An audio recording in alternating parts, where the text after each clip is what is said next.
Lads, I've finally seen Eternals. Even though it came out like a month ago, I have now finally seen it. I went with my girlfriend B. You got yourself a girlfriend. On Friday last week, and finally watched it. Now I've seen all the Marvel films again, all ticked off, all done. Problem with Eternals is, well, there are many problems with Eternals. It just felt like a film that wasn't really necessary at this point. Maybe in 5 years' time we'll come back to this point and be like, hey, you know what? It was actually necessary.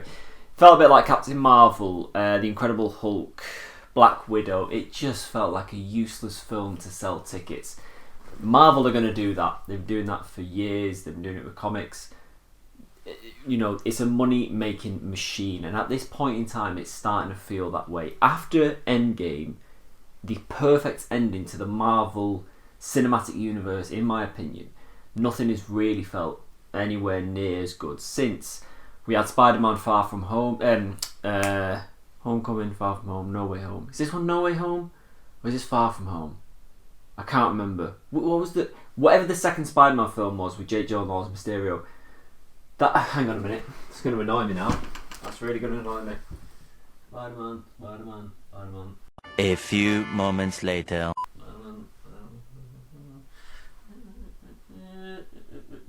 There we are, Spider-Man. Right, it's Far From Home. So after Endgame, we had Spider-Man Far From Home, and it wasn't really that good. It was okay, it's better on second viewing, but it was just a bit dull. It just followed the same conventions, and it just felt very formulaic. And since then, we've had Shang-Chi, and now Eternals, and again, they feel the same way. Shang-Chi just basically ticked everything off. It ticked along as an all Marvel film does, has the really poor boss ending fight scene at the end, and it just felt like a bit of a... I mean, it's alright. And that's the same with Eternals. It just feels a bit... And B said halfway through the film, and she was bang on, maybe not even that, about 30 minutes through the film, she just said, this feels like when you write in a book and you forget to include something. So halfway through, you just put an extra chapter in, and everything feels all a little bit too convenient. Oh, how convenient! And you put a star next to it, and you put a star at the beginning that says, this chapter added, something like that. And she's right, because this felt really convenient. Now, I read Neil Gaiman's Eternals, the graphic novel, and I remember reading it just going, this all feels a bit convenient, doesn't it? These guys are all powerful, they've been there since the beginning of time, but they can't get involved with anything. They can't do anything to stop wars and to stop illnesses and stuff like that. It's all just a bit... not really interested.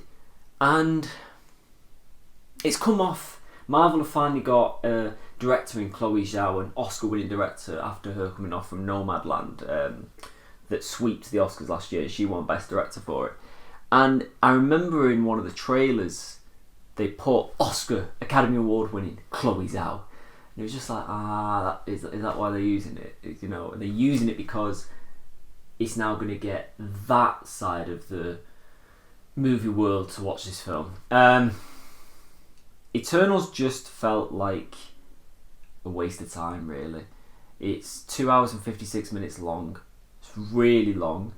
There's a lot of talking. Again, B made a point about an hour and 30 into the film. She went, is anything going to happen, or are they just going to talk about something happening? Because they're all just sat around a table, whether they be drinking beer, whether they be talking about a film that Kingu is starring in, whatever. They're just talking. Nothing really happens, and when it does start happening, it all gets a bit DC, it all gets a bit Justice League. Basically, they even hint at Icarus being Superman, and I remember going like, can they do that? Can they reference Superman in a Marvel film? And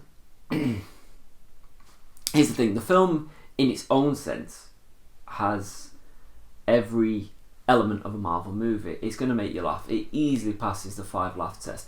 Partly because of Kumail Nanjiani's Kingu. He's excellent. He's very, very funny. And it has a few moments where, oh, that's good. And it hints at other Marvel films. Like, oh, you just mentioned Doctor Strange. How cool is that? But really, it's now getting to the point where I'm starting to think, how many more Marvel films can we take that aren't genuinely interesting, that aren't genuinely brand new and earth-breaking, if you will, or groundbreaking, should I say? And I'm starting to agree with Denis Villeneuve's statement as well as Martin Scorsese's recently, they're just there as almost a cash cow. They're just there as a product just to keep pushing them out, and there's nothing really to it. I got nothing from Eternals. I didn't come away thinking that was fantastic cinema, that was majestic, that was this, that was that. And I haven't really felt that way since Endgame. And I think the big test now is the new Spider-Man film, No Way Home, coming out in about 15 days. We get it early released here. I think that's a massive test, because the past 3 Marvel films since Endgame, the past 4, including Black Widow, haven't really been that good. Black Widow was a dull fest. It would have been okay if it came out before Infinity War, but unfortunately they brought it out now. Like I said, Far From Home is okay. It's okay, but it's very hard to get a Spider-Man film wrong. That's why it's so amazing when you watch The Amazing Spider-Man 2, because it's hard to get a Spider-Man film wrong. Shang-Chi is Shang-Chi. It's an obscure Marvel character. Not many people knew of him beforehand. He's probably more obscure than Iron Fist, and it worked to an extent. It was very Crouching Tiger, Hidden Dragon, very hero, whilst being a Marvel film. And I like that they're exploring other cultures and other world cinema. I like they're exploring that. And then this now, Eternals, has just felt... It's hard to come away from a film. Sorry, this is all a bit mixed up. This is the first time talking out loud about the film. It's hard to come away from a film and not really have anything to say about it. Like, genuinely not have anything positive or negative to say about it. Just to be a sort of in a limbo world. I haven't had that feeling in a long time coming away from a film. Especially a film that has this budget, has this cast. Don't get me started on the amount of characters we had in this film. We had 10 major characters, none of whom had any form of character development for this film. None of them had been fleshed out. All just thrown at us, and we're meant to care about them.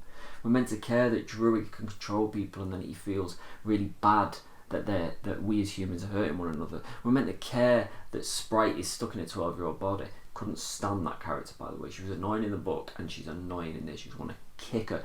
Add her to characters I would drop kick, because she would get it. Icarus, like Richard Madden a lot. B made a really good point. Could they not have got anyone else? Loved Don Lee as Gilgamesh, because I love Don Lee. He is a Don, pardon the pun. This is great banter. It really is. Angelina Jolie's okay. She just looks fit. That's it. She's just now doing Angelina Jolie. It's cool, but Thena is so powerful we don't really get to see any of that.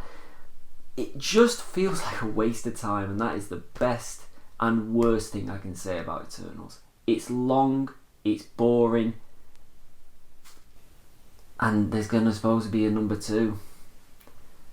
Why?